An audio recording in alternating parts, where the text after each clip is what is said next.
Gracias por hacerte cargo de la oración. Muy buena tarde, noche para todos.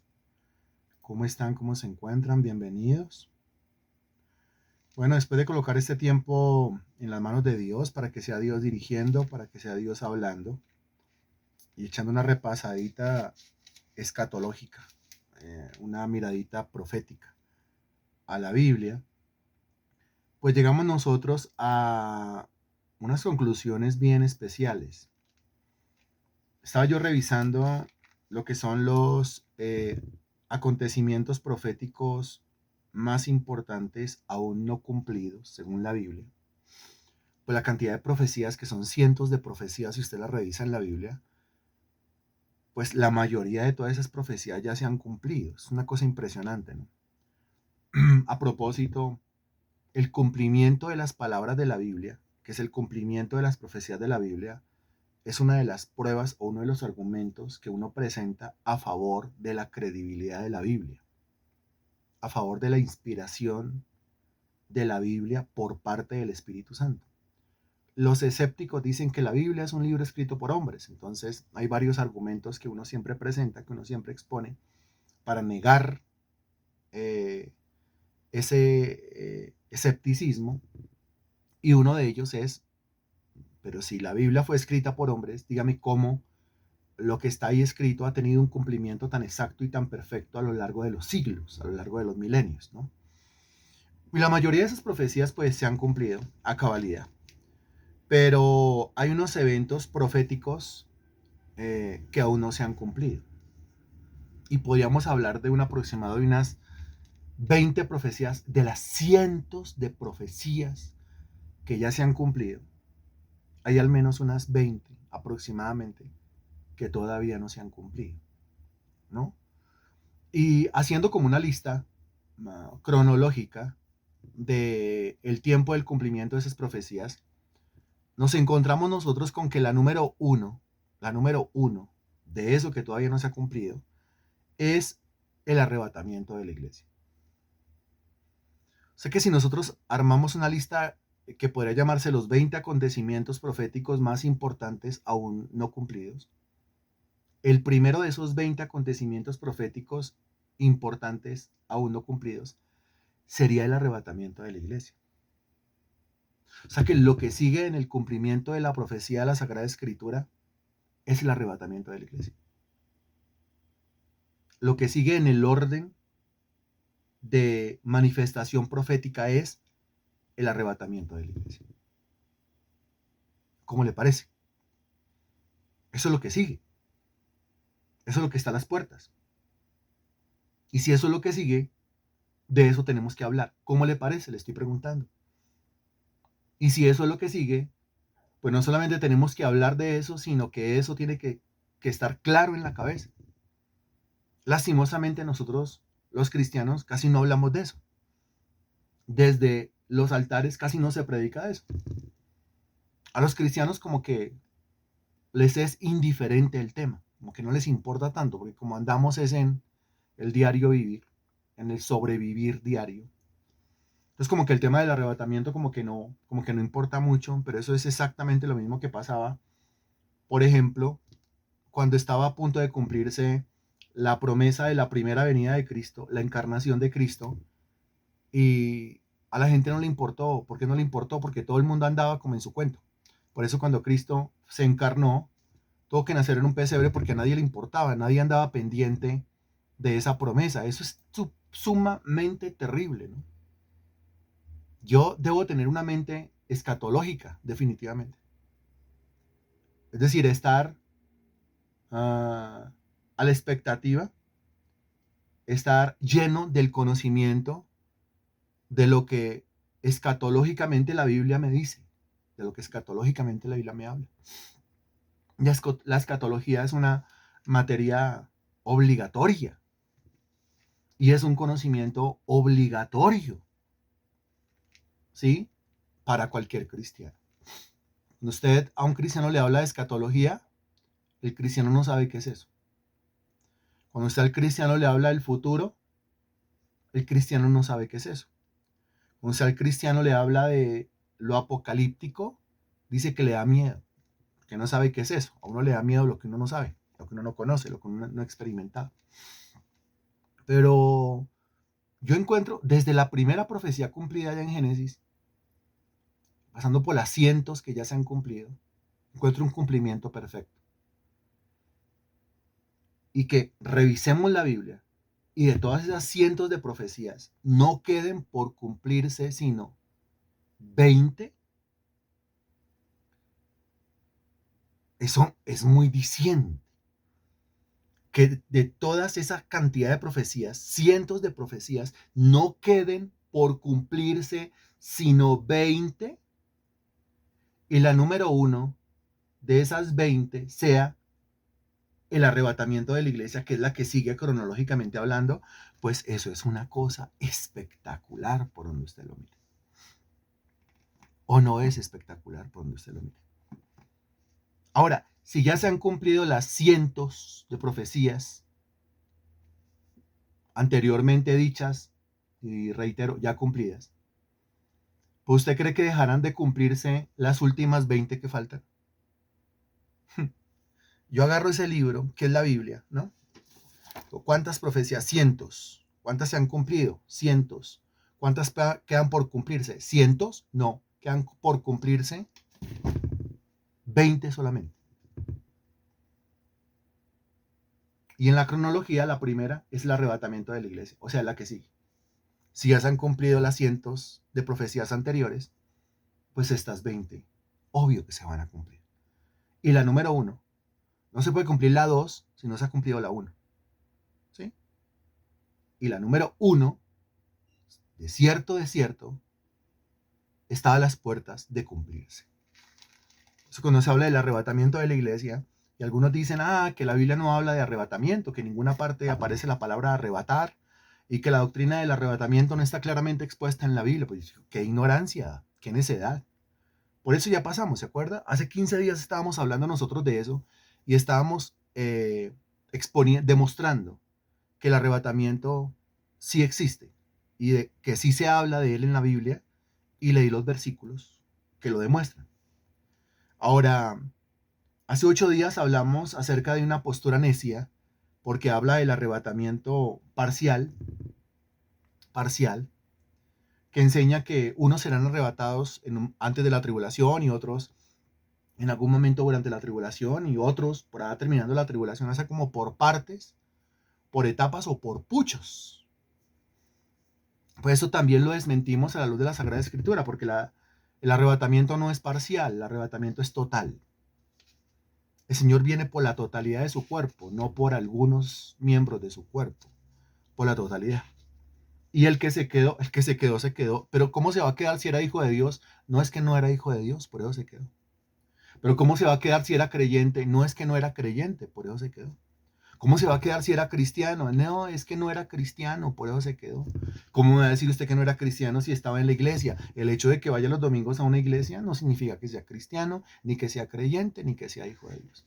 Pero cargaba la Biblia debajo del brazo. El hecho de que cargue la Biblia debajo del brazo no quiere decir que sea cristiano, ni creyente, ni hijo de Dios. Eso lo vimos hace 8 días nosotros. Ahora, hoy tenemos que comenzar a hablar, porque el tema no se puede desarrollar en apenas unos minutos. Comenzamos nosotros a hablar acerca del tiempo del arrebatamiento. ¿Sí? Y cuando hablamos del tiempo, pues tenemos que mirar varios factores. Cuando hablamos del tiempo en el que ocurrirá el arrebatamiento, pues siempre lo relacionamos con el tema de la gran tribulación. ¿Qué es la gran tribulación? La gran tribulación, como su nombre lo indica, es un periodo exactamente de 7 años mencionado en la Sagrada Escritura, en los cuales, o periodo en el cual, 7 años, periodo en el cual, pues ocurrirá, se desarrollará una tribulación grande, por eso es la gran tribulación, una tribulación enorme, una tribulación que nunca ha ocurrido sobre la faz de esta tierra.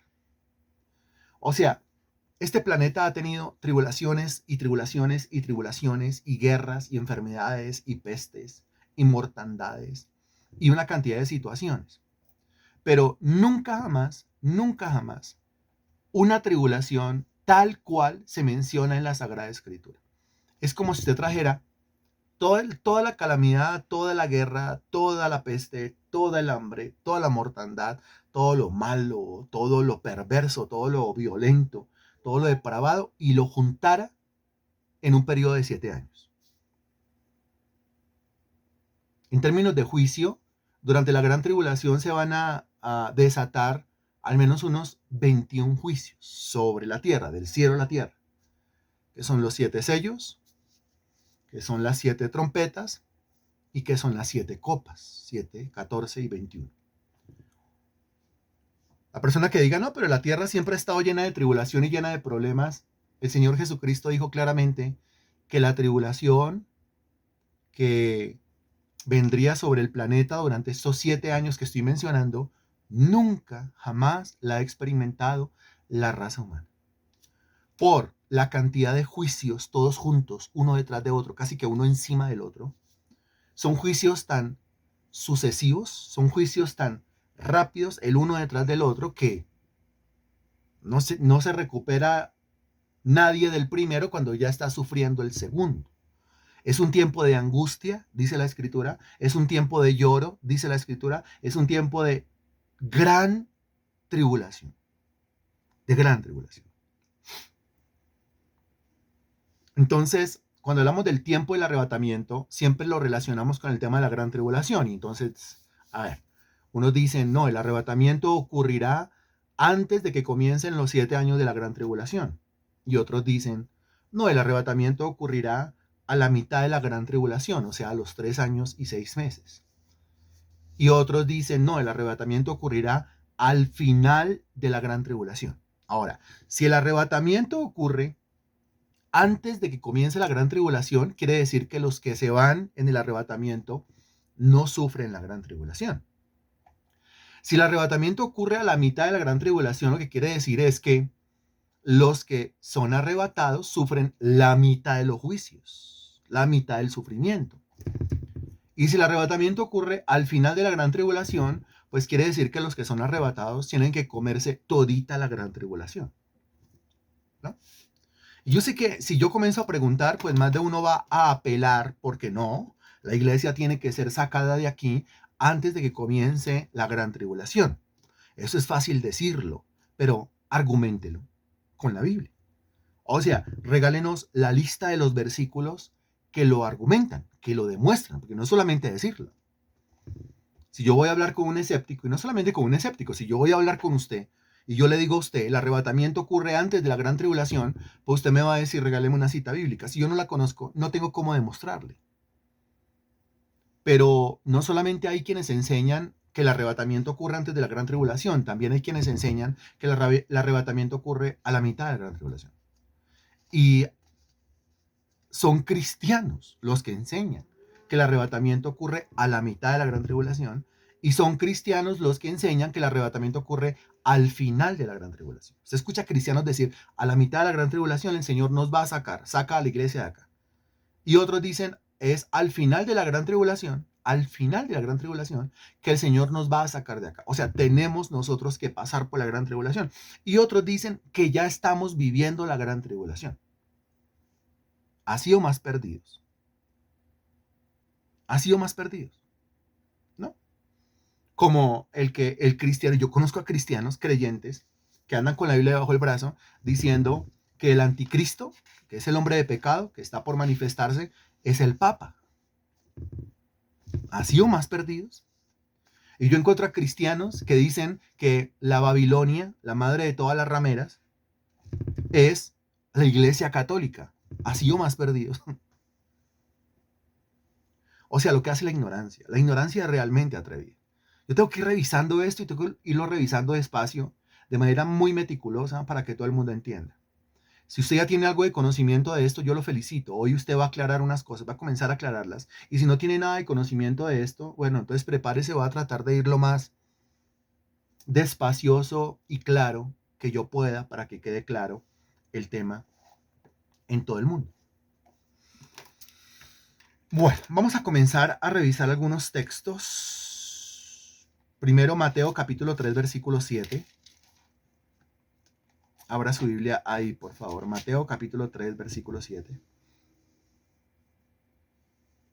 Me avisa cuando ya, por favor. Dos personas más que me digan que ya están en Mateo capítulo 3, versículo 7. Mateo 3, 7. Bueno, aquí está Juan el Bautista predicando. Usted lo nota en el versículo 1. Bueno, en el título, predicación de Juan el Bautista, versículo 1. En aquellos días vino Juan el Bautista predicando en el desierto de Judea y diciendo, versículo 2. El versículo 7 dice, al ver que muchos de los fariseos y de los saduceos venían a su bautismo, les decía, generación de víboras, ¿quién os enseñó a huir de la ira venidera? Ese versículo uno lo lee muchas veces, ¿no? Hasta él se lo memoriza, hasta lo enseña. Destaca uno pues que definitivamente había una guerra librada contra los fariseos y contra los saduceos, que eran unos hipócritas, que Juan el Bautista le dice generación de víboras, porque eran así rastreros, resbalosos, mentirosos, hipócritas, traicioneros, pero usaban su lengua como la serpiente y había veneno debajo de sus labios, había veneno en su lengua era venenosa. Y hasta ahí uno destaca, pero note lo que dice la pregunta. La pregunta dice, ¿quién os enseñó a huir de la ira venidera? Huir de la ira venidera. Se habla de una ira venidera. Juan el Bautista lo está diciendo. La ira venidera es una ira que viene. O sea, es una ira que todavía la raza humana no ha experimentado. Y es la ira de quién? Pues la misma ira que se menciona en Romanos capítulo 1, versículo 18. ¿De quién es la ira mencionada en Romanos capítulo 1, versículo 18? No se vaya a equivocar, por favor. Pongámonos en modo bien teológico. ¿De quién es la ira mencionada en Romanos capítulo 1, versículo 18? ¿Se acuerda de Romanos capítulo 1, versículo 18? Dice, porque la ira de Dios se revela desde el cielo contra toda impiedad e injusticia de los hombres que detienen con injusticia la verdad. Dice, porque la ira de Dios se revela desde el cielo. La ira de Dios. Que Dios es un Dios bueno, es un Dios amador, es un Dios benigno, un Dios misericordioso, pero también es un Dios airado, es un Dios que se aira. Es un Dios que se aira en contra de una raza humana totalmente pervertida y entregada al pecado. Y aquí está hablando, versículo 7, de una ira, la de Dios, Romanos 1:18, que es la ira venidera, la ira que viene. La ira que viene. La ira que viene. Ahora, a lo largo de la historia y a lo largo de la Biblia, uno se da cuenta que el Señor muchas veces permite que pasen cosas acá y es manifestación de su ira. Por ejemplo, las guerras, según la Biblia, son manifestación de la ira de Dios. Las guerras entre los pueblos, entre las naciones, entre los reinos, son manifestación de la ira de Dios. Por ejemplo, las pestes, según lo que enseña la Biblia, son manifestación de la ira de Dios. Una pestilencia, una pandemia, es manifestación de la ira de Dios. Acabamos de salir de una pandemia. Según lo que enseña la escritura, es que lo enseñamos en pandemia. ¿Se acuerda usted que estábamos conectaditos cada uno en su casa? Pues nos dedicamos a estudiar el tema en la luz de la Sagrada Escritura. Y encontramos que una pandemia es revelación de que Dios está irado. Y está irado con todo el mundo. Por eso llegó a todos los continentes, a todas las naciones, a todos los pueblos, a todas las familias. Airado con toda la raza humana. Qué impresionante. La hambruna es manifestación de la ira de Dios. Eso lo enseña la Biblia. Ahora aquí está hablando de una ira, pero condensada, acuérdese, o sea, todo eso que yo acabo de decir y muchas más situaciones nefastas, unas sobre las otras, unas amontonadas sobre las otras, a nivel universal, sobre toda la raza humana, en todos los continentes a la vez, en todos los países a la vez, en todos los pueblos a la vez, en todas las ciudades a la vez, en todos los pueblos a la vez. Cosa terrible. ¿Quién se libra de eso? Aquí precisamente la pregunta tiene que ver con quién nos enseñó a huir de la ira venidera. Pero entonces conclusiones hasta el momento. Hay una ira que viene. ¿Sabía usted que hay una ira que viene? Llamada la ira venidera. Está por venir una ira de magnitudes estratosféricas, de magnitudes impresionantes, condensadas sobre la raza humana. ¿Sabía usted eso? ¿Sabía usted que las condiciones del planeta no van para mejorar, ¿Sabía usted que las condiciones del planeta van para empeorar? Esto no se va a poner mejor. Esto se va a poner peor. Es lo que enseña la Sagrada Escritura. Por eso la necesidad del Evangelio. Por eso la necesidad de evangelizar, de conocer la palabra de Dios. Porque el Evangelio es lo único que a uno le da fe, que a uno le da esperanza en medio del caos. ¿Usted por qué cree que la Sagrada Escritura dice que el Espíritu, que es el Espíritu Santo, y la esposa, que es la iglesia, tienen que orar diariamente y decir, ven Señor Jesús? Porque esto, entre más pasan los segundos, los minutos, se está poniendo cada vez peor y estamos a punto de entrar como raza humana a un periodo que se conoce como la ira venidera, la ira condensada, la ira en magnitudes universales, estratosféricas, terribles. Yo oro para que todas las condiciones del planeta cambien y mejoren y para bien. No, eso no va a pasar. O sea, la profecía que está a punto de cumplirse, la primera de las últimas 20 que faltan por cumplirse, lo que enseña es que todo el planeta va a ir al colapso. Es que todo el planeta va a ir al barranco. Ahora, ¿usted considera que todo el planeta va al colapso? ¿Usted considera que toda la raza humana va al barranco? ¿Usted considera que toda la raza humana va para el hueco o no? ¿O vamos mejorando nosotros? Nos vamos convirtiendo en mejores seres humanos poco a poco. Nos vamos convirtiendo en una raza humana evolucionada, cada vez más santa, cada vez más moral, cada vez más pura, cada vez más madura, cada vez más... No, eso no es cierto. Eso no es cierto. La raza humana está cada vez más depravada y eso prepara el escenario para que se manifieste la ira venidera. ¿Usted por qué cree que se va a manifestar eso que la Biblia llama ira venidera? Pues porque toda la raza humana estará depravada como nunca antes en el pasado ha estado depravada.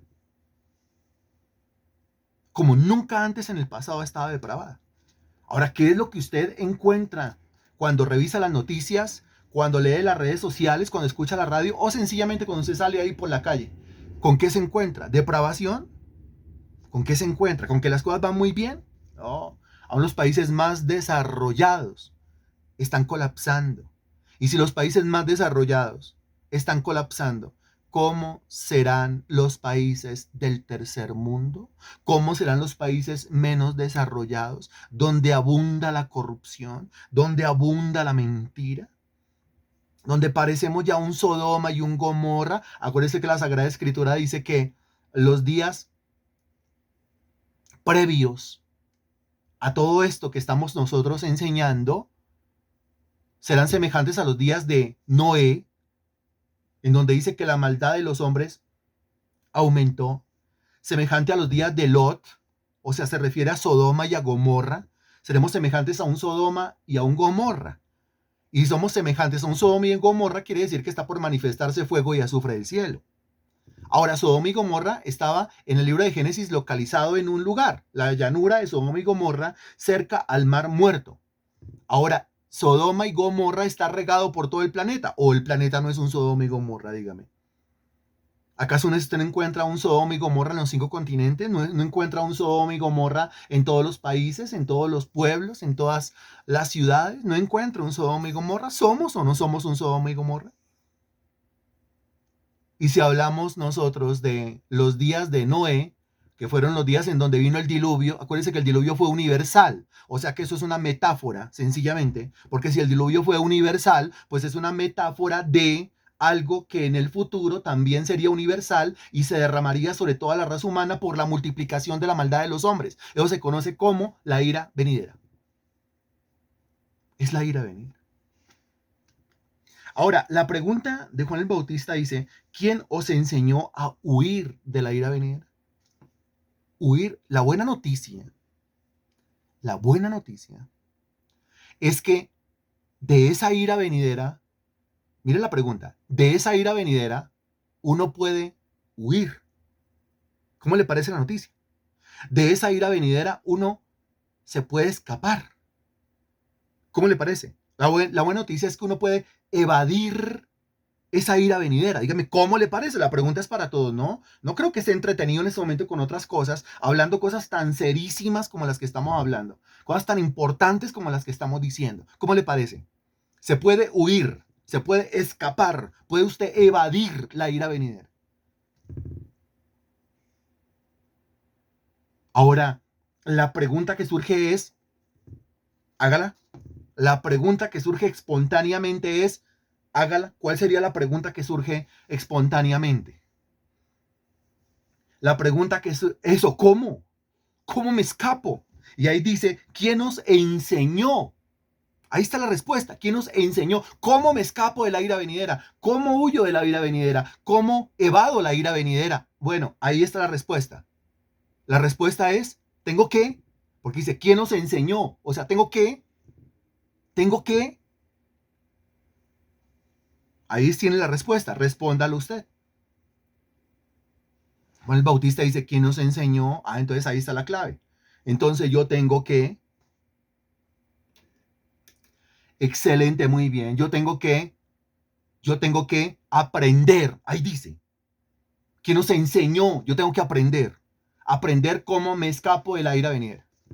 Aprender cómo huyo de la ira venidera. Aprender, aprender. Y si estamos hablando de aprender, quiere decir que me toca sentarme a estudiar. ¿Sí se da cuenta usted de la necesidad, la importancia de sentarse a estudiar?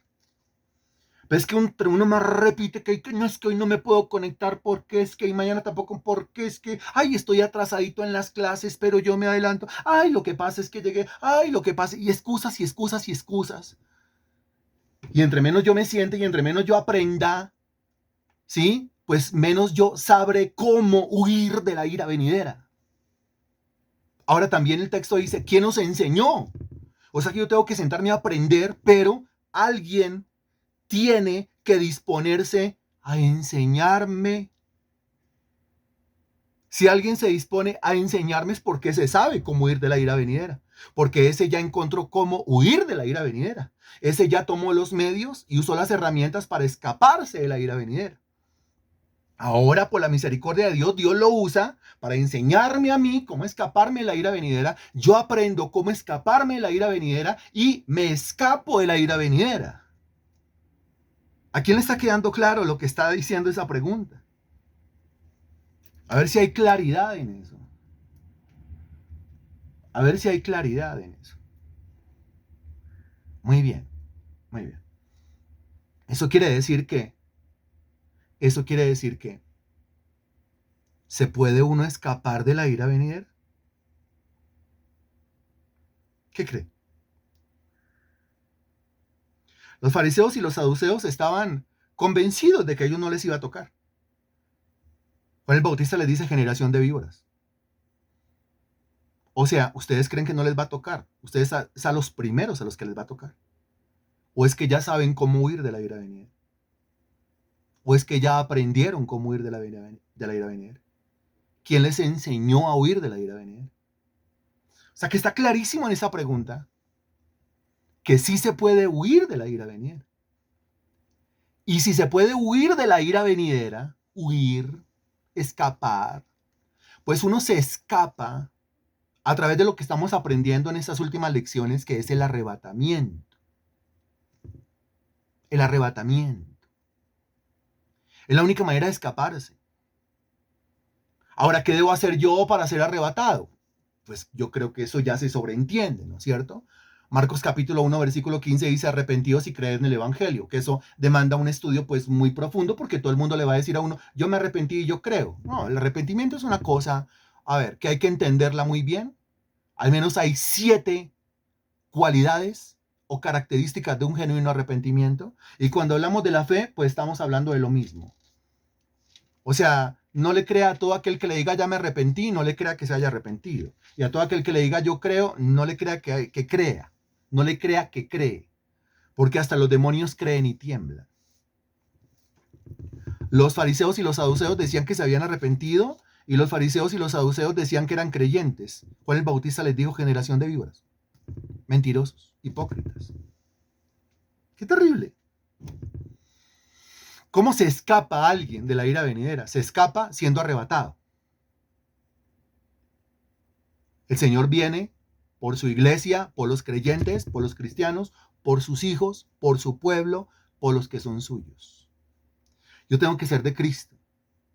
para lograrme escapar de la ira venidera. Me escapo en el traslado de la iglesia. Me escapo en el arrebatamiento de la iglesia. Eso quiere decir, ese es el, mire, vamos encontrando argumentos. Eso quiere decir, según Mateo capítulo 3, versículo 7, que el arrebatamiento es antes, en la mitad o al finalizar la ira venidera, o sea, la gran tribulación. ¿Qué entiende usted ahí?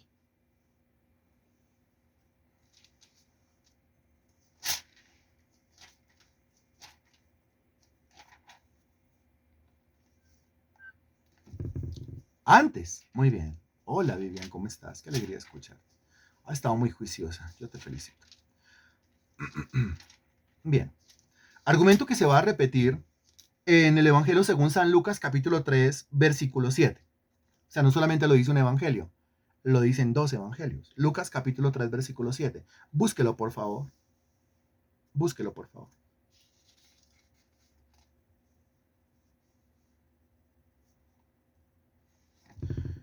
Otra persona que diga ya, Lucas capítulo 3, versículo 7. Recuerde que es Mateo 3, 7 y Lucas 3, 7. O sea, es muy fácil saber dónde está escrito esto. Muy bien. Y el versículo dice, y decía a las multitudes que salían para ser bautizadas por él, oh generación de víboras, ¿quién os enseñó a huir de la ira venidera? Y este versículo es tan bonito porque a continuación usted encuentra en el versículo 8 que dice, haced pues frutos dignos de arrepentimiento. O sea que señala cómo es que yo me escapo de la ira venidera.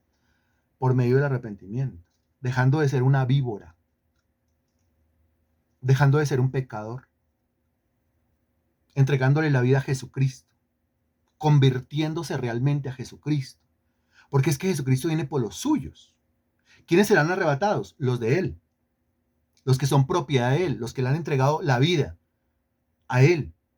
Aquellos que han convertido a Dios, el reino, el evangelio, la obra, en su prioridad, en lo primero. Aquellos que no colocan a Dios ni sus cosas en segundo lugar, no, primero lo primero y primero es Dios. Es la prioridad, primeramente, dice la Sagrada Escritura. Muy bien.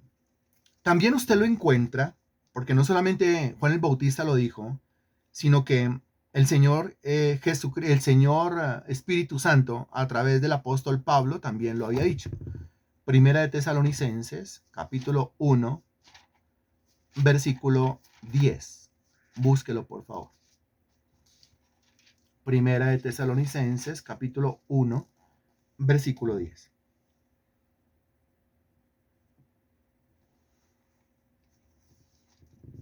Bien, leemos desde el 9 para poderlo entender. Está hablando de unos individuos que hicieron lo siguiente. Dice, ellos mismos cuentan de nosotros la manera en que nos recibisteis y cómo os convertisteis de los ídolos a Dios.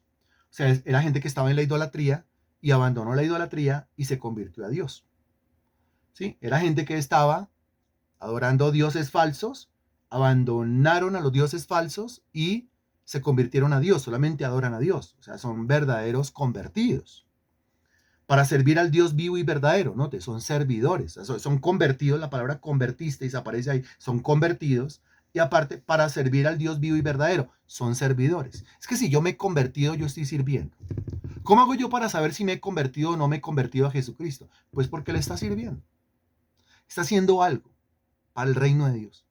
Si no está haciendo nada para el reino de Dios, digámoslo de frente. Usted no se ha convertido. Si no se ha convertido, usted sigue en los ídolos.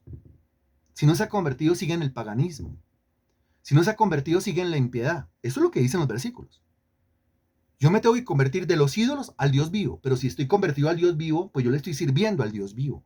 ¿Haciendo qué? Pues haciendo uso de las herramientas que Él me dio. ¿Cómo se llaman las herramientas que Él me dio? Pues acuerdas el tema del domingo, los dones. ¿Cuál es el don que Dios pone en mi mano? Con ese recurso que pone en mi mano, es decir, el don, que es el recurso, la herramienta, el medio, pues yo le sirvo a Él. Mi servicio demuestra mi conversión.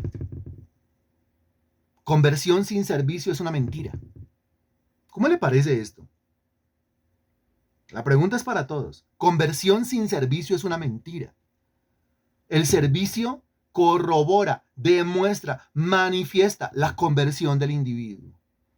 Eso es lo que saca de dudas al individuo. Hay personas que preguntan, pues ¿será que si me he convertido? ¿Cómo hago que alguien que me diga si me he convertido o no me he convertido? ¿Le está sirviendo al Dios vivo? Le estoy sirviendo al Dios. ¿Está predicando? Sí, estoy predicando el Evangelio. ¿Se ha unido usted al cuerpo de Cristo para entre todos hacer algo en beneficio del reino de Dios? Usted no puede decir, no, es que yo por WhatsApp yo mando mensajitos. No, no, no. Somos iglesia. Se puede decir que le está sirviendo de manera aislada al Señor, pero eso no es servicio. Como somos iglesia, somos cuerpo, somos un equipo, nos tenemos que unir y cada uno tiene que hacer su partecita. Es más fácil cuando nos unimos y cada uno hace su partecita. Eso es servicio. Si hay esa clase de servicio, no el servicio aislado. Es que el servicio no puede ser como a mí se me antoja, como yo quiero o como se me da la voluntad. Yo no le sirvo a Dios a mi manera, imagínese. Es como el que dice, es que yo adoro a Dios a mi manera. Eso no es cierto. Es que yo oro a mi manera. Eso no es cierto. Es que yo busco a Dios a mi manera. Eso no es cierto. También el que dice, yo le sirvo a Dios a mi manera. No, a su manera no sirve. Su manera de orar, su manera de adorar, su manera de alabar, su manera de buscar y su manera de servir no sirve. Eso quiere decir, nunca ha orado, nunca ha buscado, nunca ha alabado, nunca ha adorado y nunca ha servido. La Biblia es clara con respecto a la adoración. Dios es espíritu y los que le adoran en espíritu y en verdad es necesario que le adoren. O sea que el Señor especifica cuál es la clase de adoración que le agrada. Y con respecto al servicio, pues exactamente lo mismo. A quien sirvo en mi espíritu, en el evangelio de su Hijo. El Señor especifica la clase de servicio que quiere que nosotros le rindamos. Y cuando dice que nosotros somos cuerpo y que somos miembros del mismo cuerpo y que cada uno tiene su función, quiere decir que le tenemos que servir juntos. Quiere decir que le tenemos que servir unidos. Un servicio aislado, un servicio apartado, usted haciendo lo que quiere, yo haciendo lo que quiero y jactándonos los dos de que le estamos sirviendo a Jesucristo, el Señor dice, usted nunca me sirvió. O sea, esos individuos son aquellos de Mateo capítulo 7 que dice que en aquel día muchos me dirán, Señor, pero si en tu nombre yo profeticé, Señor, pero si en tu nombre yo eché demonios, Señor, pero si en tu nombre yo hice milagros. Y él le responderá, apartados de mí, hacedores de maldad, nunca los conocí al lago de fuego. Nunca.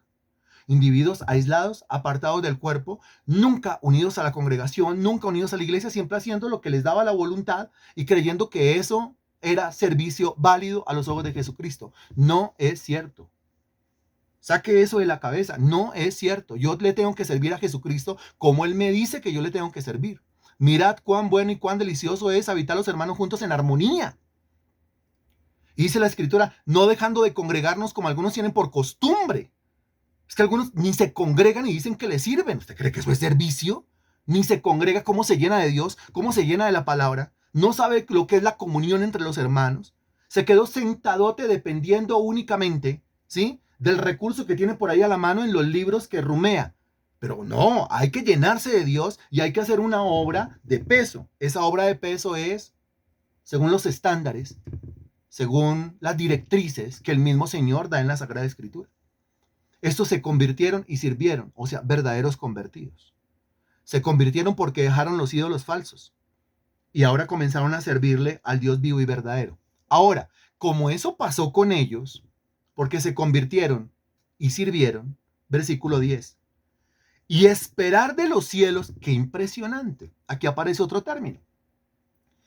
Se convirtió y sirvió. Ok, entonces 3 términos. Convertirse, servir y esperar. Ojo, convertirse, servir y esperar. Si se ha convertido de los ídolos falsos, de los ídolos, al Dios vivo y verdadero, le estará sirviendo en el Evangelio de Jesucristo al Dios vivo y verdadero. Ese tranquilamente puede esperar. Expectativa, confianza, esperanza. Ese tranquilamente puede esperar, mire lo que dice, y esperar de los cielos a su Hijo, al cual resucitó de los muertos, a Jesús, mire la última frase que es una maravilla, quien nos libra de la ira venidera. ¿Cómo le parece lo que usted encuentra en ese versículo? Quien nos libra de la ira venidera. ¿Cómo le parece eso? ¿Cómo yo estoy tranquilo cómo yo estoy convencido, cómo yo estoy a la expectativa real, cómo yo estoy esperando francamente y seguramente que el Señor me libre de la ira venidera, pues porque le estoy sirviendo al Dios vivo, lo cual es muestra de mi conversión. Todavía hay cristianos, mire, todavía hay cristianos que se acercan y preguntan, venga, ¿será que si me voy o no me voy? ¿Será que el Señor si viene por mí o no viene por mí? Pero el apóstol Pablo aquí lo que está sembrando es certezas, no dudas. Certezas. Si usted se convirtió de los ídolos a Dios y lo está demostrando con su servicio, usted está esperando, usted está completamente seguro de que el Señor viene por usted. Ese cambio en su vida lo demuestra. Ahora, ¿quién es testigo de ese cambio en su vida? Pues Dios, usted mismo y los que le rodean, porque los que le rodean ya no lo ven metido a usted en los ídolos, ya no lo ven metido a usted en el paganismo, ya no lo ven a usted metido en las cosas mundanas, ahora lo ven de cabeza en el servicio a Dios. Pero ¿por qué le sirve tanto a Dios? Porque no ve que el Señor viene por mí, el Señor me libra de la ira venidera y al librarme de la ira venidera, es decir, acto de arrebatamiento, el Señor me va a galardonar por ese servicio. Por eso yo no puedo dejar de servirle. Por eso yo me tengo que pelear el puesto para poderle servir al Señor. Es que servirle a Dios es un lujo. Solamente un tonto retrasa servirle a Dios. Solamente un tonto le saca el cuerpo al servicio a Dios. Ese no sabe, no entiende o nunca se ha convertido. Y entonces por eso son muchas sorpresas se van a ver. Cuando los que creían que no, que es que ellos se iban, pues vino el Señor y se llevó a los suyos son los convertidos, los que le sirven, los que estaban esperando con convicción que el Señor llegara y otros se quedaron ahí. ¿Y yo qué? No, usted no. ¿Por qué? Porque usted estaba esperando que algo que no era para usted. El Señor viene por los convertidos y el Señor viene por los que le sirven. ¿Cómo le parece? El Señor viene por los convertidos, que es lo mismo decir, el Señor viene por los que le sirven. Si usted se ha convertido a Cristo y lo demuestra su servicio a Él, usted debe esperar, seguramente, con certeza, aparece el Hijo de Dios y lo libra de la ira venidera. Ahora mire lo que dice, nos libra de la ira venidera. Eso se parece a lo que ya vimos en Mateo capítulo 3, versículo 7. Eso se parece a lo que ya vimos en Lucas capítulo 3, versículo 7. ¿Se parece o no se parece? ¿Qué dice usted?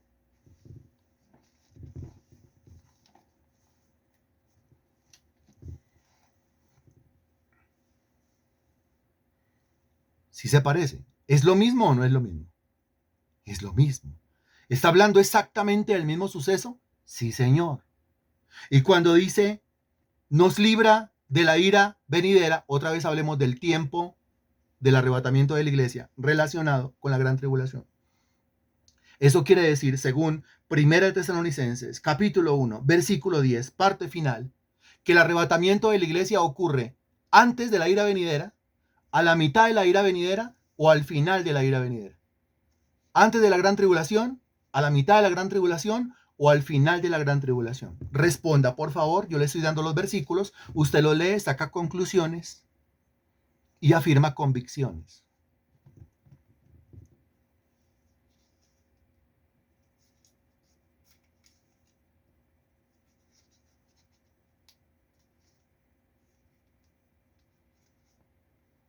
Antes de la ira venidera. ¿Está claro? Ahora, hay más argumentos, se los voy a presentar todos, ¿sí? Hoy hasta las 7 vamos a estar acá, se nos quedan unos minutos apenas, dentro de 8 días y vamos a seguir hablando del tema. Eso tiene que quedar claro. ¿Está quedando claro? Cuando usted leía Mateo capítulo 3 versículo 7, ¿había visto eso? Cuando usted leía Lucas capítulo 3 versículo 7, ¿había visto eso? Cuando usted pasó en su lectura por primera de Tesalonicenses capítulo 1 versículos 9 y 10, ¿había visto eso? ¿Lo había notado? ¿Que ahí está escrito? ¿Sí lo había visto o no lo había visto? Dígame.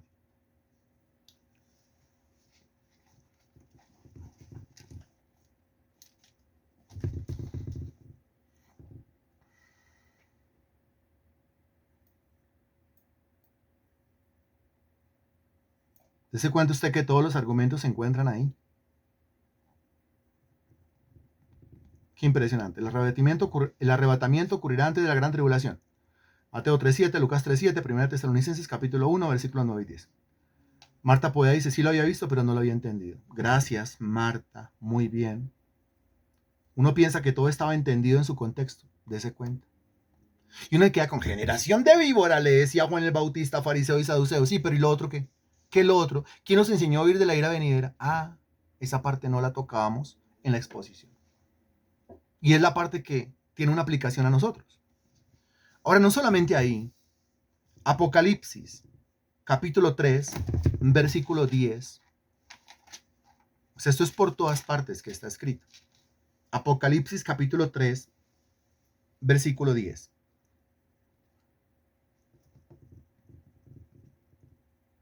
Natalia dice, tampoco lo entendía. ¿Lo había leído? Claro.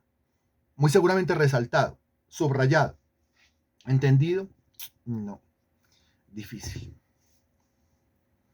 Como dijo Job, le dijo Job a Dios, es que yo hablaba de cosas que no entendía. Yo tengo que entender para poder hablar. Apocalipsis capítulo 3, versículo 10. Mira lo que dice.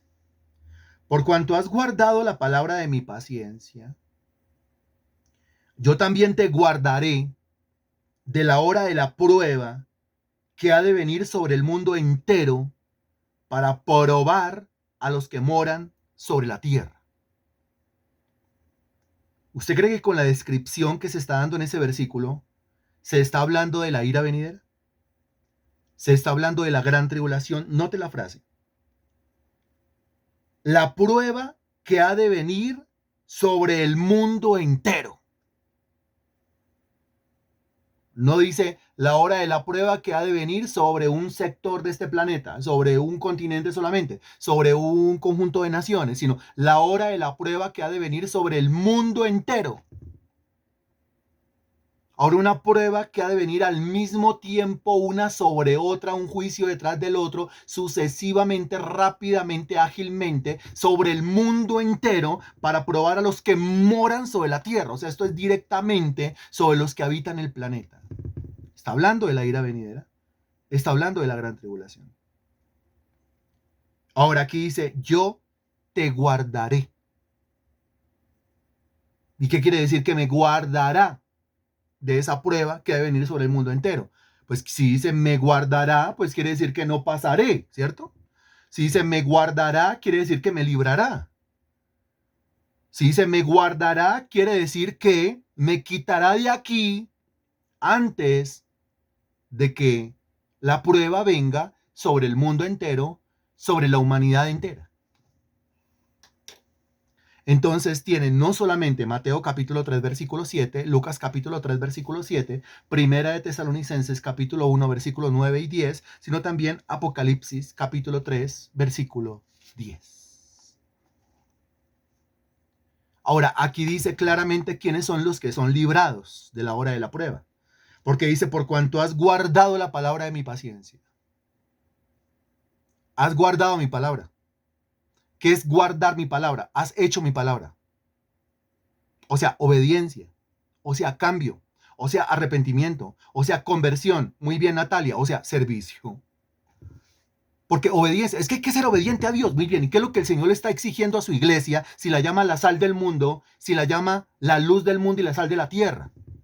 Obediencia en cuanto a qué. La iglesia tiene que ser obediente, recalcamos. Pero obediencia en cuanto a que la iglesia no puede pecar. Sí, eso es una parte. Pero ¿en qué consiste el pecado de la iglesia real? El pecado de la iglesia es que la iglesia es la sal de la tierra y la luz del mundo, pero siendo la sal de la tierra no sala y siendo la luz del mundo no alumbra. Es el pecado. ¿Cuál es el pecado suyo y cuál es el pecado mío? Entonces comenzamos a decir, no, que la mentira, no, que la pereza, no, que la fornicación, no, que esto, no, que lo otro. No, miren, nuestro pecado es la inutilidad. Nuestro pecado es que yo soy la luz del mundo y me la paso escondido debajo de un almud, debajo del pretexto para no hacer las cosas. Las hago, pero todo lo condiciono para hacerlo. Y si no se cumplen mis condiciones, entonces no lo hago. O sea, me creo una estrella de Hollywood, me creo un cantante famoso, un artista, una celebridad, alguna cosa que para ir a algún lugar y hacer un show, pues entonces exige mil cosas. Y yo no soy eso. O sea, el Señor me está exigiendo a mi servicio, yo le tengo es que servir. Guardar su palabra es obedecer. ¿En qué le tengo que obedecer? Santiguarme y esconderme allá. No, porque eso sería como meterme en un convento o meterme en un monasterio y el Señor no quiere gente metida en los conventos ni en los monasterios. O el Señor no quiere gente que se la pase metida en su santidad, aparentando santidad y que no tenga contacto con el mundo, no, dice a que lo contaminen. El Señor lo que quiere es gente que logre guardar un buen testimonio, pero se lance allá afuera a predicarle al mundano. El Señor guarda de la hora de la prueba a aquel que ha guardado su palabra, o sea que sigue hablando de servicio. ¿Cómo le parece? Entonces sigue hablando de conversión. ¿Cómo le parece?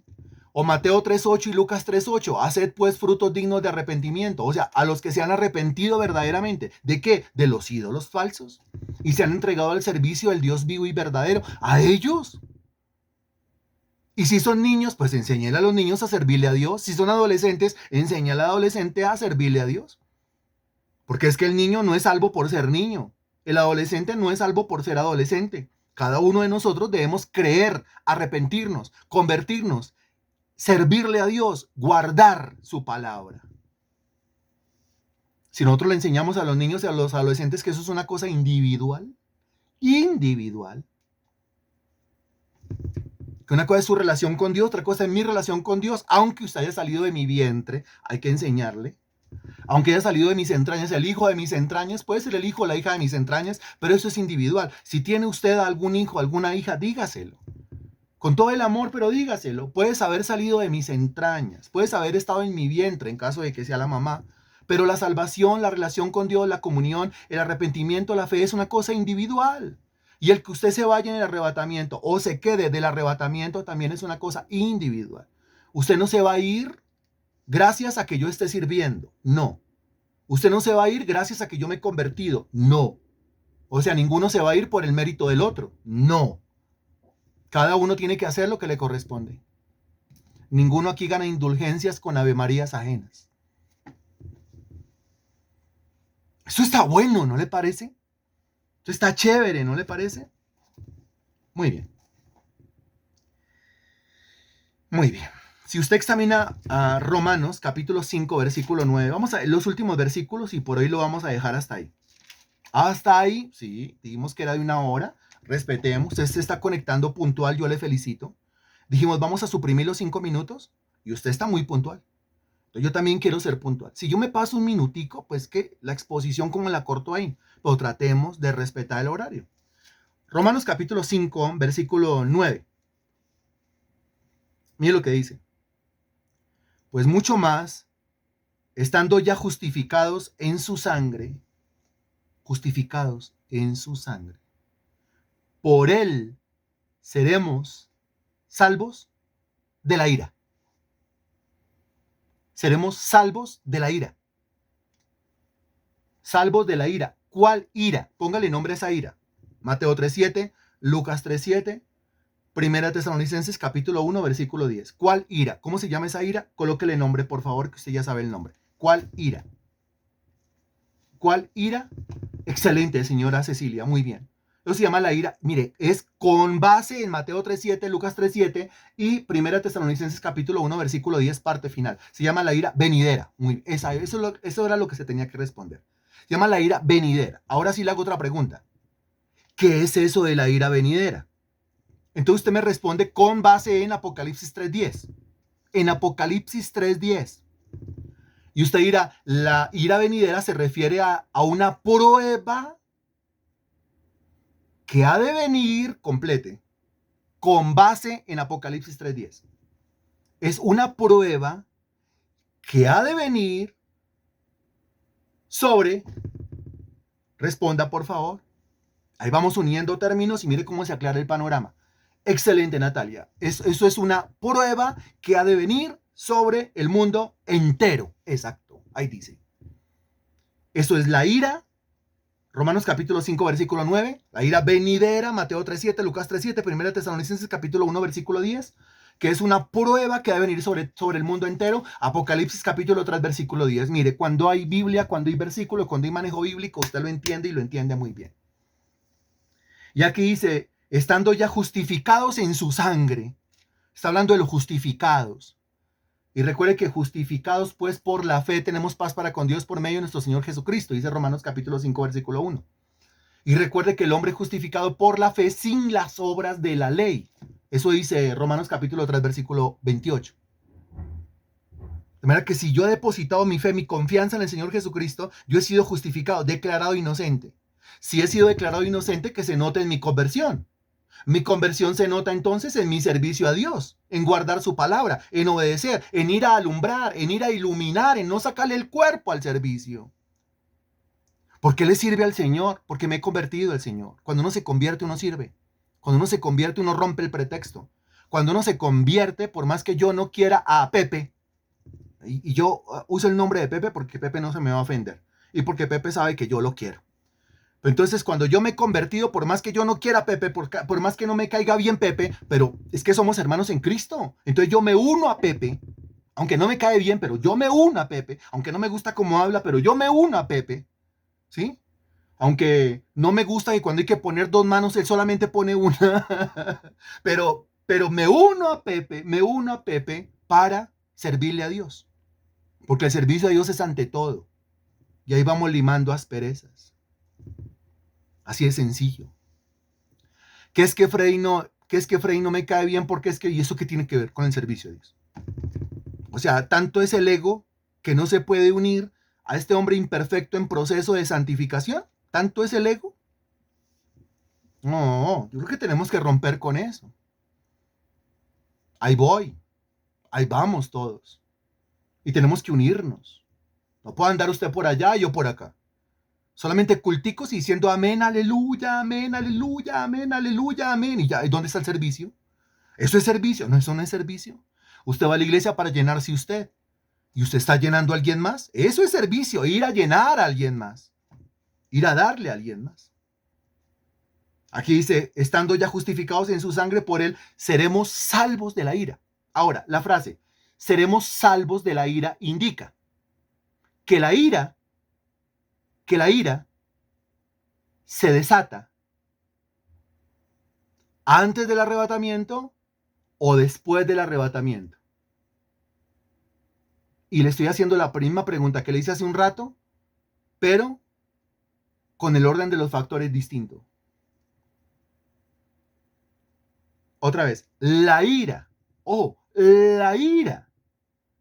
es antes del arrebatamiento o después del arrebatamiento. O la pregunta, la ira, no le estoy hablando es que si el arrebatamiento es antes, sino que si la ira es antes del arrebatamiento o después del arrebatamiento, ya que la frase dice, por él seremos salvos de la ira. ¿Qué dice usted?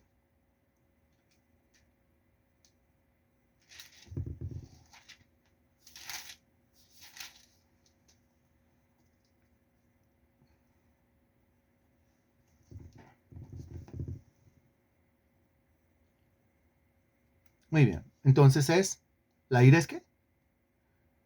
¿La ira es? ¿La ira es antes del arrebatamiento o después del arrebatamiento? La respuesta correcta es después. La ira, la gran tribulación es después del arrebatamiento. Es la misma pregunta que le estaba haciendo hace un rato, pero ya no estoy hablando de arrebatamiento, sino de ira. Ojo, tiene que quedar claro esto en la cabeza. Primera de Tesalonicenses, capítulo 5, versículo 9, y será el último versículo de la noche. ¿Sí? O sea, ninguno se va a hacer un 8 en la cabeza. Si yo le pregunto, ¿el arrebatamiento va a ser antes de la ira o después de la ira? Usted me dirá, pues el arrebatamiento es antes de la ira. Ahora, si yo le pregunto, ¿la ira es antes del arrebatamiento o después del arrebatamiento? Usted mira, pues la ira es después del arrebatamiento. Pues eso sobreentiende. Si el arrebatamiento es antes de la ira, pues la ira es después del arrebatamiento. La gente anda diciendo que tú y yo estamos locos, Lucas. ¿Ya? ¿Ya qué? Aquí ya llegó, perdón. Primera Tesalonicenses capítulo 5 versículo 9 dice, porque no nos ha puesto Dios para ira. Está clarísimo. No nos ha puesto Dios para ira, sino para alcanzar salvación por medio de nuestro Señor Jesucristo. Cuando la frase dice, no nos ha puesto Dios para ira, quiere decir, responda usted, si Dios no nos puso para ira, no nos ha puesto para ira, quiere decir que los justificados, los convertidos, los que sirven, los que guardan la palabra, no, ahí dice, no, ¿no qué?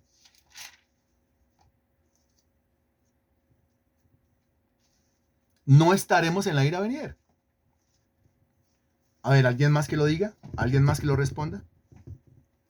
Quiere decir que los justificados, que son los mismos convertidos, que son los mismos servidores, que son los mismos que guardan la palabra, que son los mismos que hacen frutos dignos de arrepentimiento, Mateo 3.8, Lucas 3.8, pues no sufriremos la ira venidera, no pasaremos por la ira venidera. Ahora sí dice, Dios no nos ha puesto para ira, quiere decir que el arrebatamiento es antes de la ira. Si no nos ha puesto para ira, quiere decir que la ira es después del arrebatamiento. Maravilloso Dios, te damos infinitas gracias por tu palabra predicada hoy, Señor. Te damos gracias por los versículos y por la claridad, por hablarnos así de frente, porque lo necesitamos, Señor. Por sacarme de las dudas, Señor, sin pañitos de agua tibia, sino todo directamente, Señor. Diciendo la verdad en amor, porque la verdad nunca se puede separar del amor y el amor nunca se puede separar de la verdad, Señor. Terminaría uno omitiendo, ocultando cosas que son de suma importancia. Yo te ruego, mi Señor, y te entrego el sermón de esta noche, para que tenga una repercusión gigantesca, mi Señor, para que esta clase llegue allá, cada vez más allá, más lejos, pueda llegar a más personas, para que este link se comparta, Señor Dios, a todo el mundo, mi Dios, y podamos llenar este planeta de tu conocimiento, de tu gloria, como las aguas cubren el mar. Gracias, mi Dios, por la vida de cada persona que se ha conectado en esta noche, que ha entendido tu palabra, que ha tomado nota, que ha memorizado y que está dispuesto a servirte, Señor. Que está dispuesto a entender, a aprender cómo ser librado de la ira venidera y ponerlo en práctica. Recibe tú la gloria, la honra y la alabanza en el nombre del Señor Jesucristo. Amén. Y gracias a Dios.